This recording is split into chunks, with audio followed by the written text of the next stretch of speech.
again, everyone. Welcome to this week's edition of Thoroughbred Weekly, coming to you from the Clubhouse Studio at Aqueduct Racetrack. I'm Jason Blewett. Eric Donovan is alongside. We're happy you joined us because the clock is ticking. Boy, oh boy, less than 21 days, 3 weeks from now, 3-year-olds will line up in the starting gate for the 135th Kentucky Derby. And certainly with the Derby in mind, many headlines were grabbed last week by Quality Road, the Florida Derby winner, who's back in New York. Yeah, it turns out Florida Derby winner Quality Road did come out of that race with the quarter crack in his right hind, and Jimmy Jerkens was able to gallop him on Monday, but there was some blood coming out of that quarter crack, so Ian McKinley, the noted hoof specialist, did come and rewire that crack or repatch that foot on Wednesday, and the horse was able to breeze on Friday. In fact, we caught up with trainer Jimmy Jerkens last week, and he talked in length about Quality Road heading to the Kentucky Derby.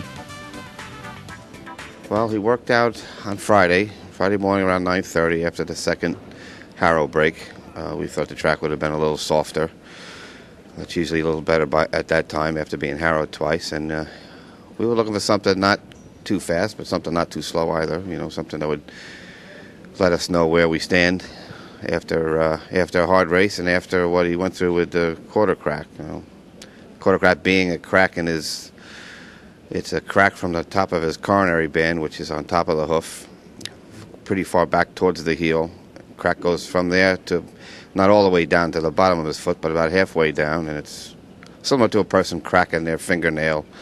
And you know, everyone knows how that hurts when it first happens or when it gets infected. But at the same time, it's something that, taken care of properly, can go away or really subside just as fast with the right treatment. And, looks like, cross our fingers, looks like Ian's got it under control.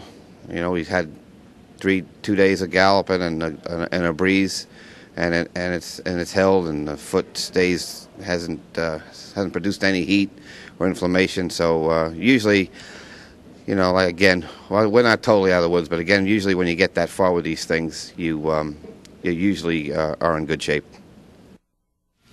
So Ian McKinley, who certainly gained a lot of attention last Triple Crown season, working on the hoof of Big Brown, back in action here with Quality Road, who's clearly in good hands. And the good news, horse actually breezed over the weekend at Belmont Park. Yeah, he went 102, which was a decent time. Jimmy said he wasn't looking for anything too fast or too slow, so that that's certainly a good sign. And Ian McKinley's done wonders on horses' hoofs for a long time. Since I've been coming to the track, he's always been mentioned. And this is okay for Quality Road. He's got enough time for this to heal, get into the Derby, and be at 100%. And we took a look at him winning the Fountain of Youth, a smashing score, and that was even better, or he was even better a few weeks later when he won the Florida Derby. And trainer Jimmy Jerkens continues to talk about the training schedule going to Churchill Downs and the Run for the Roses. To the minute, to the day, I just look at him every day. I change my mind a lot. And but I would have to think he would have some kind of a breeze by next weekend. I'm thinking if he doesn't have a published breeze, I might just give him a good, strong gallop on the main track, which is almost like a breeze. I call them mini breezes. And then after that, we'll look to have a pretty stiff work about 7 days or 8 days before the race. And then we'll look to fly down on Tuesday and give him a gallop and schooling in the paddock and a little air opener the day before, and that'll be it.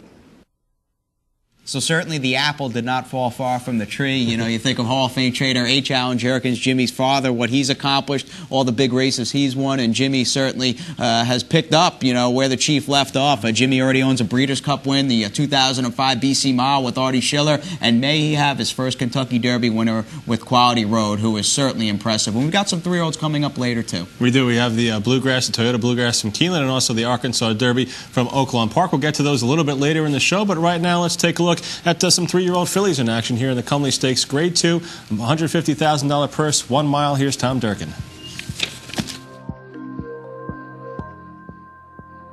They're in the gate. And they're off. Hold on to your Dreambrook well, but has reined in, and here's Dream Play up for that lead, and Lara comes away in second position. Out of the chute onto the main track now. Dream Play tightens it up just a bit on Lara. Lara in a little bit tight there at the rail, and Ramon Dominguez had to tap on the brakes. Hold on to your Dream runs along in third position. Don't forget Gil. To her inside is fourth. Subprime the trailer. Down the backstretch run. Dream Play in front. And Lara now has been taken to the outside, but is still well held. The opening quarter mile was a soft one, 23 3/5 seconds. Farther back in the field, its Hold On to Your Dream was on the outside of Don't Forget Gil, and Subprime is still the trailer. So a bit of a chess match in the early going here between Dream Play and Eddie Castro and Ramon Dominguez and Lara. They get an opening half mile in 48 seconds flat. Dream Play still in control. Lara still lurks in second. Don't Forget Gil called on for run, third on the inside. Hold On to Your Dream, fourth, 3 furlongs to go. Subprime the trailer. Coming to the top of the stretch now. Dream Play, Eddie Castro steals a peek back. Checks out Lara just off his flank second. And now getting away is Dream Play. Spurts away. Spurts away right there at the top of the stretch to a quick 3-length lead. And Lara is struggling. Don't Forget Gil is moved into second. Not today for Lara. Hold On to Your Dream is third as Dream Play streaks past the 8th pole, splashing her way to what will be a convincing win in the Comley. Dream Play wins by 5.5 emphatic lengths. Don't Forget Gil was second. Hold On to Your Dream was third. Nice field assembled here for the Comley, and Dream Play, no doubt about it, she was the speed of the race. The only question with her was, would she be able to go the mile? All her races had been at 6 furlongs or under. She answers that in the affirmative today, paying $6 to win as the favorite. Kira McLaughlin trains Eddie Castro Road. Dream Play, Don't Forget Gil, who came up from Florida after winning the Florida Oaks at Tampa Bay Downs, finishing second, and Hold On to Your Dream was third. Lara, the third choice here, close third choice, finished fifth. Now we'll head out to Oaklawn for the Count Fleet Stakes, a good sprint race out in Arkansas. Grade 3, $150,000 purse, 4-year-olds and up, 6 furlongs. Here's Terry Wallace. Give it to us, please. Your call of the Count Fleet. And they're off in the Count Fleet Sprint Handicap. A quick break from the middle of the track for Semaphore Man, joined to the outside by Garafin.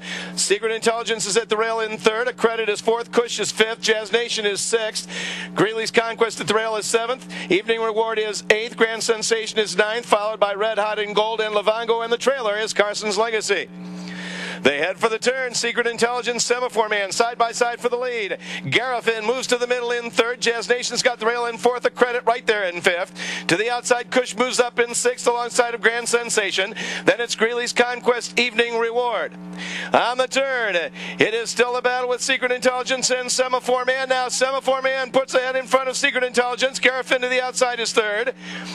Out in the middle of the track, Cush is trying to move up now into fourth as they turn for home. And it is Garafin who now takes a short lead. Along the inside, Secret Intelligence and Semaphore Man are still there. Here comes the credit up between horses. To the outside is Cush. The leader is Semaphore Man. To the inside, Secret Intelligence. A credit is third, but Semaphore Man is back in great style. Greeley's Conquest going to try him right at the wire. Semaphore Man just barely holds on and beats Greeley's Conquest. A credit was third. Big field of 12 and a tight finish. The first 3 separated by about a length at the finish line, and the win went to the 7-year-old son, a gelded son of Former Gold, Semaphore Man. Cliff Berry, the winning jockey there for Kelly Von Hemmel, the winning trainer. Talk about a horse for course at Oaklawn, now 8 for 14. A credit who we last saw in New York and was claimed by Mike Maker for $75,000 off the Darley stable, and Kira McLaughlin was third best in the Count Fleet at Oaklawn Park. Quick time out. We've got plenty of top races run this past week at Keeneland. Stay tuned after the break.